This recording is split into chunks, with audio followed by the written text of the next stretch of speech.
हर खबर पर होगी आपकी पकड़। डाउनलोड कीजिए ABP live app. ABP reporter की शुरुआत आज हम एक सवाल से करना चाहते हैं। सवाल यह है कि उत्तर प्रदेश के हाथरस में गैंग रेप को लेकर डबल स्टैंडर्ड क्यों, दोहरे मापदंड क्यों? चाहे तो राजनीतिक दल हो या मीडिया, हाथरस पर दोहरा रवैया आखिरकार क्यों अपनाते हैं? मेरा सवाल है, आत्मघाती पत्रकारिता करने वाले हाथरस में गैंग रेप पर चुप्पी मारकर क्यों बैठे हैं? आत्मघाती पत्रकारिता करने वाले देश की बेटी को इंसाफ दिलाने के लिए गला फाड़ फाड़ कर, हाथ उठा उठा कर चिल्ला क्यों नहीं रहे, लेकिन देश की एक बेटी पर चुप्पी साध कर बैठ गए हैं? आखिर आत्मघाती पत्रकारिता करने वाले खेमे में हाथरस को लेकर इतना सन्नाटा क्यों पस रहा है भाई? क्या ये आत्मघाती पत्रकार इसलिए चुप हैं क्योंकि ये खबर एजेंडे के तहत फिट नहीं बैठती है? इनके टीआरपी के लिए किसी हद तक गुजरने के लिए तैयार रहते हैं, ये जनता को मूर्ख बनाते हैं। मैं आपको बता देना चाहती हूं, एबीपी न्यूज खबर का असली नंबर 1 चैनल है, खबर का असली नंबर 1 चैनल। क्योंकि हम सुशांत के लिए इंसाफ की आवाज भी उठाते हैं, तो हम हाथरस की बेटी को न्याय दिलाने की लड़ाई भी लड़ते हैं।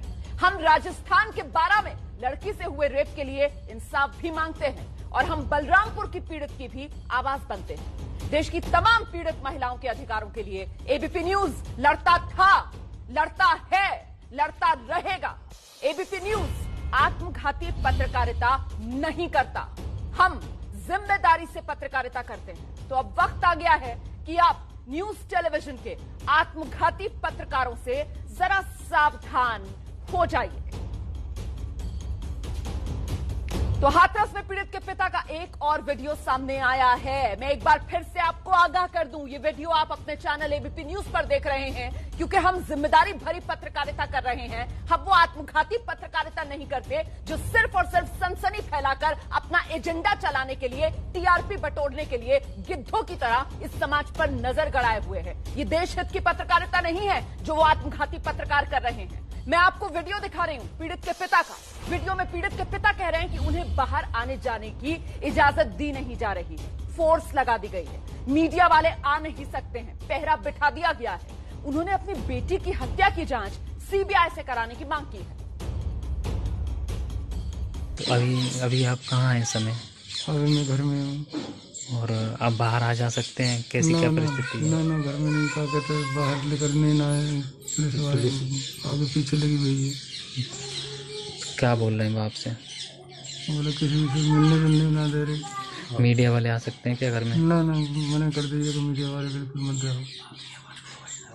आपकी आवाज को दबाया जा रहा है? हाँ, मेरी आवाज को दबाया जा रहा है। अभी आपको कैसा लग रहा है? कैसा लग रहा है? आप कैसा महसूस कर रहे हैं इस समय? आप डर महसूस कर रहे हैं? डर तो लग रहा है, क्या कहते और ये जो जांच कमेटी इन्होंने बिठाई है, इससे खुश हैं क्या? जांच कमेटी सुप्रीम कोर्ट के जज के द्वारा कहा कहते मेरी सीबीआई जांच होनी चाहिए। हमारी मुहिम सिर्फ इतनी है कि देश की बेटी हाथरस की पीड़िता को इंसाफ मिले। आखिरकार इंसाफ मिल क्यों नहीं पा रहा है? किस तरीके से पूरा सिस्टम, पूरा तंत्र ऐसा लग रहा है कि पीड़िता को इंसाफ मिलने देना चाहता नहीं है? इसी पर बात करने के लिए बीजेपी की नेता अनिला सिंह, कांग्रेस की नेता अमृता धवन, पूर्व डीजीपी उत्तर प्रदेश के विक्रम सिंह, वरिष्ठ वकील रेखा अग्रवाल, ये खास मेहमानों का पैनल इस वक्त मेरे साथ मौजूद है। अनिला जी, अगर मेरी आवाज आ रही है तो प्लीज आप आज उत्तर प्रदेश के ADG law and order Prashant Kumar को क्या नसीहत देना चाहेंगी, बीजेपी नेता होने के नाते भी और एक महिला होने के नाते भी? मैम,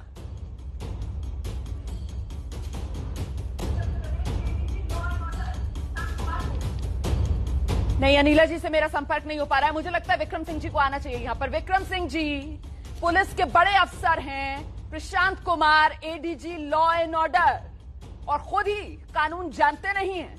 रेप की परिभाषा को गलत ढंग से ये बड़े पुलिस अधिकारी क्यों रख रहे हैं देश के सामने? जी, आप बिल्कुल ठीक कह रही हैं कि 13 क्रिमिनल लॉ अमेंडमेंट एक्ट के बाद रेप की परिभाषा को बहुत बृहद कर दिया गया है। फिजिकल इंटरकोर्स न भी हो, प्रयास और उसके ऊपर इनएनिमेट ऑब्जेक्ट्स का इंसर्ट करना प्राइवेट पार्ट्स के ऊपर, या इसके अलावा डिजिटल रेप की जो परिभाषा है उसके अंतर्गत स्पर्मेटोजोआ सीमेन की मौजूदगी नहीं हो भी है तो भी रेप मान लिया जाएगा। ललिता कुमारी बनाम भारत सरकार, सुप्रीम कोर्ट की व्यवस्था, पहले एफआईआर उन्हीं धाराओं में होनी चाहिए जिसमें कि पीड़ित पक्ष पीड़िता कह रही है। तो नंबर 3, रेप की जो बृहद परिभाषा 13 क्रिमिनल लॉ अमेंडमेंट एक्ट के अंदर था उसकी परिधि में पीड़िता की मां तो कह रही है कि अब क्षमा कीजिएगा, सभी महिलाएं हैं, मैं बहुत करबद्ध निवेदन के साथ कुछ बातें कर रहा हूं जो आपत्तिजनक है, अर्धनग्न अवस्था में खेत में पाई गई थी। तो और इतना कहना क्या पर्याप्त नहीं है? जो साक्ष्य सामने आया और 8 दिन के मेडिकल के बाद अगर स्पर्मेटोजोआ भी था तो वो मौजूद नहीं रहेगा प्राइवेट पार्ट्स में, और ये तलाशना 8 दिन के बाद ये तो औचित्यपूर्ण नहीं है और नहीं पीड़िता के साथ ये न्याय है। तो इसमें कह देना, पहले तो बलात्कार की समस्त धाराएं, मोलेस्टेशन से लेकर के बलात्कार, और 307 तो चलिए शामिल कर दिए, बड़ी मेहरबानी की, लेकिन ये बाकी धाराएं भी थी। और ये बयान कि स्पर्मेटोजोआ का न होना यह प्रमाणित करता कि बलात्कार नहीं हुआ, यह त्रुटिपूर्ण और अतार्किक निष्कर्ष है।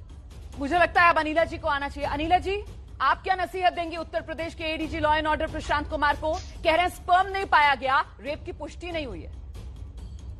नहीं, मुझसे कल भी पूछा, अलग अलग चैनलों ने पूछा था, प्रशांत कुमार जी ने इस प्रकार का स्टेटमेंट दिया है, और जबकि पीड़िता ने ये कहा कि मेरे साथ बलात्कार हुआ है। तो मैंने कहा कि नहीं, जो नया कानून कहता है 2012 में जो नया कानून कहता है, मैं उसके साथ खड़ी हूँ। अगर पीड़िता कह रही है कि उसके साथ बलात्कार हुआ है तो हमें मानना पड़ेगा।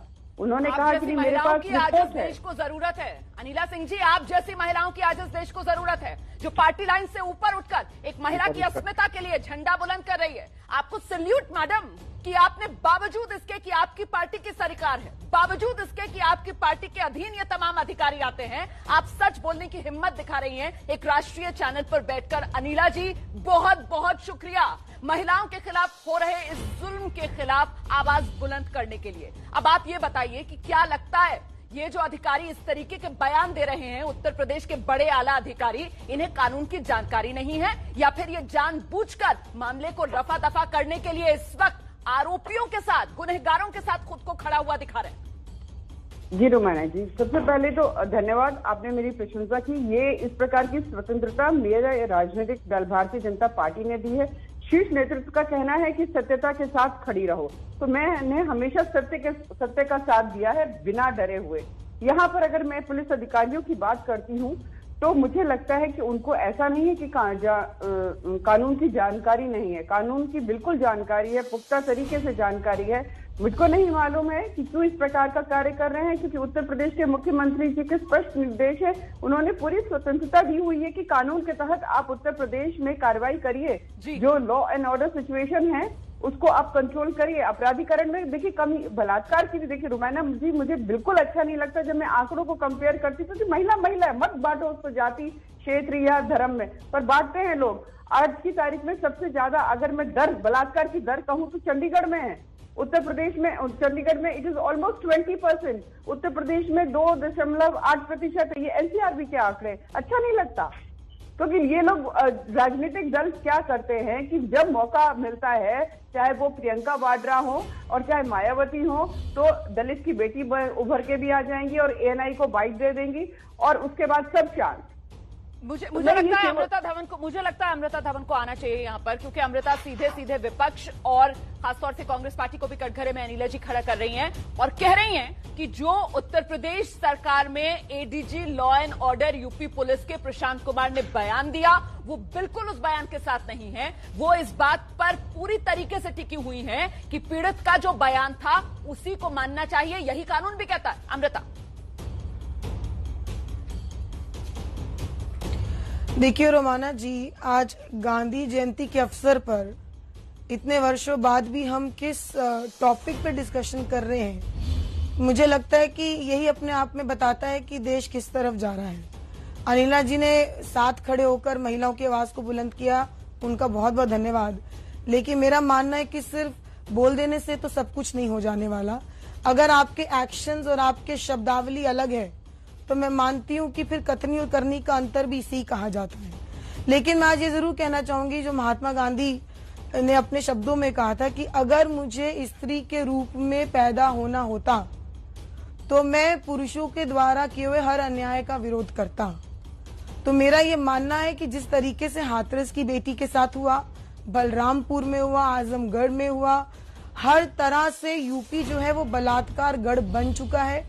और देखिए, डेफिनेटली किसी भी रेप को दूसरे रेप से कंपैरिजन तो कर ही नहीं सकते। एक मिनट, जब किसी का चीरहरण होता है यहाँ पर दिखा तो रही हूं, वो दर्द बराबर होता है। लेकिन मेरा कार्यकर्ता जब प्रदर्शन कर रहे थे उनमें अमृता भी थी। ये बराबर में जो आप तस्वीर देख रहे हैं वो हम धुंधली कर आपको दिखा रहे हैं, क्योंकि यहाँ पर आरोप ये, और वहां पर कैमरे भी मौजूद थे, एबीपी न्यूज के कैमरे भी मौजूद थे, हमारे रिपोर्टर्स भी मौजूद थे। जिस तरीके से पुलिस ने वहां पर खींचा, बल प्रयोग करके इन कार्यकर्ताओं को धकेला, उसमें आप देख सकते हैं अमृता के कपड़े फट गए, पीछे से अमृता का कुर्ता पूरी तरीके से फटा हुआ है। वो तस्वीर भी हम यहां पर दिखा रहे हैं आपको। अमृता, आपने भी कल इस पीड़ा को झेला है, भले ही उसका एक बहुत छोटा दर्द, लेकिन कल आपने भी वो सहा। क्या महसूस होता है जब इस तरीके से भरी भीड़ के सामने यूं कपड़े फट जाएं?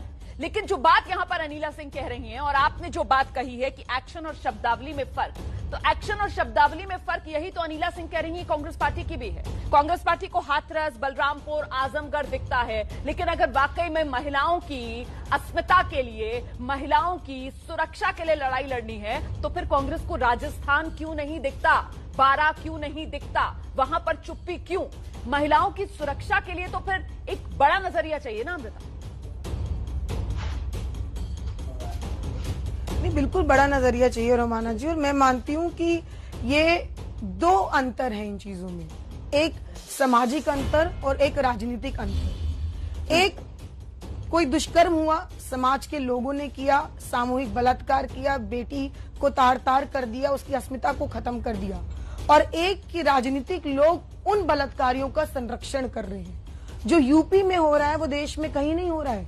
वहां पे खुद मुख्यमंत्री के इंस्ट्रक्शंस के बाद रातों रात बेटी को जला दिया जाता है, बिना माँ बाप की कंसेंट से, बिना उनकी प्रेजेंस से। वो क्या मांग रहे थे? वो यही कह रहे थे ना कि मैं हिंदू धर्म की विधिवत तरीके से आखिरी संस्कार करना चाहती हूँ। वो रोती और बिलखती माँ के आंसू क्या किसी को दिखते नहीं है? और जो आपने मेरी तस्वीर दिखाई, मुझे I felt sick at that moment. और मुझे ये समझ नहीं आता, जब राहुल गांधी, प्रियंका गांधी के साथ आप फिजिकल असॉल्ट कर रहे हो, तो इन लोगों के लिए मैं क्या हूं? मैं तो कुछ भी नहीं हूं। मुझे 18 साल हो गए सार्वजनिक जीवन में, और जो अमृता धवन को जानता है वो ये बहुत अच्छे से जानता है कि वो लड़ती है लेकिन झुकती नहीं है जी। और जो कल हुआ, एक महिला कांस्टेबल और 200 पुलिस पुरुष खड़ी थी वहां पर, आप डंडे मार रहे हो। अगर आपने हमको डिस्पर्स करना है, आप फिजिकल फोर्स हमारे शरीर को ढकेलिए ना। आप किसी के कपड़े चीर देंगे क्या? वहां 200 लोग खड़े थे और मैं उनको बोल रही हूं, उस पुलिसकर्मी को, कि आप मेरे कपड़े फाड़ देंगे, और यहाँ इतने लोग खड़े हैं। And the blink of eye she just tore my clothes. और ये सिर्फ अकेले मेरी की बात नहीं है, जो मेरे साथ हुआ वो इस कड़ी से जुड़ता है कि यूपी में रोज क्या हो रहा है। ये लड़ाई सिर्फ मेरी नहीं है, ये यूपी में जो आपके साथ जो हुआ है, और ये तस्वीर में दर्शकों को बताना चाहती हूँ, वो हम इसलिए दिखा रहे हैं क्योंकि इससे कहीं ना कहीं ये जो पूरे सिस्टम की संवेदनहीनता है ना, वो उजागर होती है। महिलाओं के लिए जरा सा भी सम्मान इस सिस्टम के मन में है नहीं, इसीलिए ये तस्वीर देखना आपके लिए जरूरी हो जाता है। और देखिए, रेप कहीं भी हो, किसी भी राज्य में हो, किसी भी सरकार के दौर में हो, रेप होता है। लेकिन फिर भी हाथरस वाले मामले को लेकर सवाल कई, क्योंकि यहां पर न सिर्फ जिंदा बेटी के साथ रेप, बल्कि कहीं ना कहीं मरने के बाद जिस तरीके से परिवार से अंतिम संस्कार तक का अधिकार छीन लिया गया, जिस तरीके से रात के अंधेरे में बेटी को चुपचाप जला दिया गया, और जिस तरीके से अब रेप के बाद बड़े अधिकारी उत्तर प्रदेश पुलिस के सामने आ रहे हैं और कानून का मजाक बना रहे हैं, पीड़िता का मजाक बना रहे हैं, कह रहे हैं नहीं, स्पर्म नहीं मिला, रेप की पुष्टि नहीं हुई। बताइए जरा, ऐसी कोई मिसाल अब तक किसी रेप के मामले में सामने आई है? एक निर्भया का मामला था जिसने देश को हिलाकर रख दिया था, और अब एक ये हाथरस का मामला, क्योंकि यहां पर सिर्फ दरिंदे नहीं बल्कि सिस्टम भी बार बार पीड़िता के साथ रेप करता हुआ नजर आ रहा है। और मैं आगे बढ़ने से पहले आपको बता दूं, सुशांत से लेकर हाथरस तक हर खबर आपका चैनल एबीपी न्यूज दिखाता है। किसी खबर को दिखाने में हम पक्षपात करते नहीं, क्योंकि एजेंडा हम चलाते नहीं है। देश के बेटे सुशांत को इंसाफ चाहिए तो हाथरस की बेटी को भी इंसाफ चाहिए। तभी मैं बार बार कह रही हूं, आत्मघाती पत्रकारिता से बचिए अगर आपको इस देश की आत्मा को बचाना है। खबर मतलब एबीपी न्यूज, सनसनी नहीं, खबर दिखाते हैं। हाथरस की बेटी को इंसाफ चाहिए। इस वक्त ये बड़ी खबर है। सभी खास मेहमान मेरे साथ बने हुए हैं। मुझे लगता है विक्रम सिंह जी को आना चाहिए। विक्रम सिंह जी, अभी एक बड़ी बात जो यहां पर अनिला जी कह रही थी, उन्होंने कहा कि साहब सीएम जो है उनकी तरफ से साफ आदेश दिया गया अधिकारियों को कि भाई हाथरस की बेटी को इंसाफ मिलना चाहिए। सीएम जो है वो ट्वीट करके जानकारी देते हैं कि प्रधानमंत्री तक की नजर इस पूरे मामले पर है और प्रधानमंत्री ने उन्हें साफ कर दिया है कि दरिंदों के खिलाफ कठोर से कठोर कार्रवाई हो।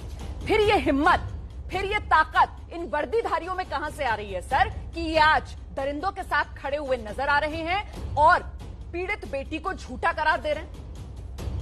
रोमाना जी, अनिला जी के साहस को प्रणाम करते हुए मैं कहूंगा, योगी जी ने विश्वास में पूरी छूट अधिकारियों को दी, पूरी स्वतंत्रता दी। लेकिन एक कहावत है ना, अकलमंद नादान दोस्त से अकलमंद दुश्मन बेहतर है।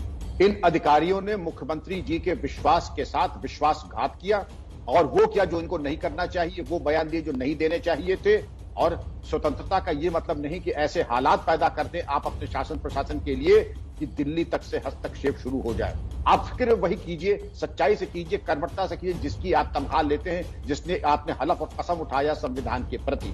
आपने वो तो कुछ किया नहीं, सिर्फ अपने आंकड़े की जगलरी दिखाने के लिए आप यहां अपराध पूरी तरह नियंत्रण में है। आप यहां बदमाशों के ऊपर आपने प्रभावी कार्रवाई कहर बन के टूट पड़े हैं। ये संदेश देने के लिए आपने मिलावट का ऐसा खेल खेला, झूठ और फरेब का ऐसा ताना बाना बुना जो अब आज आपके लिए भारी पड़ रहा है, न उगला जा रहा है न निगला जा रहा है। ऐसी परिस्थिति में ये जरूरी है, ये देख ले, मुख्यमंत्री के स्पष्ट और निर्भीक संदेश में कमी नहीं थी। हमारे उसके अनुपालन करने में जो हमने मिलावट और अपने करियर को आगे कहते हैं कैरियरिस्ट हम किसको कहते हैं? जो एन केन प्रकारेण छाए रहना चाहते हैं मिलावट की और अपनी सच्चाई को धूमिल करके। और यही सारा प्रयास कर दो। एक लाइन में अगर आप कहें रोमाना जी, अपराध को कम करके गैंग रेप ऐसे घिनौने अपराध को पर्दे के पीछे तो मतलब आप ये कह रहे हैं कि ये वर्दीधारियों की जो महत्वाकांक्षा है और वर्दीधारियों को ये जो एक तरीके से विश्वास में लेकर खुली छूट मुख्यमंत्री की तरफ से दी गई, वही इस वक्त मुख्यमंत्री के लिए राजनीतिक तौर पर मुश्किल खड़ी करती हुई नजर आ रही है। ऐसे में बड़ा सवाल ये कि ये जो गुनाह की भरपाई है और ये जो गुनाह इन वर्दीधारियों ने किया है, इन अधिकारियों ने किया है कि पहले तो संवेदनहीनता दिखाई, रात के अंधेरे में बिना परिवार की रजामंदी के उस बच्ची की चिता जला दी, आग लगा दी, परिवार रोता रहा, गिड़गिड़ाता रहा और उसके बाद देखिए कल आकर कैसे उस लड़की को झूठा साबित कर रहे हैं, कह रहे हैं रेप ही नहीं हुआ। इस गुनाह की भरपाई कैसे होगी? इन वर्दीधारियों के खिलाफ क्या मिसाली कार्रवाई करें योगी आदित्यनाथ कि संदेश लाउड एंड क्लियर जाए कि बेटियां सुरक्षित हैं? छोटा सा ब्रेक, फौरन लौट रहे हैं, एबीपी न्यूज आपको रखे आगे।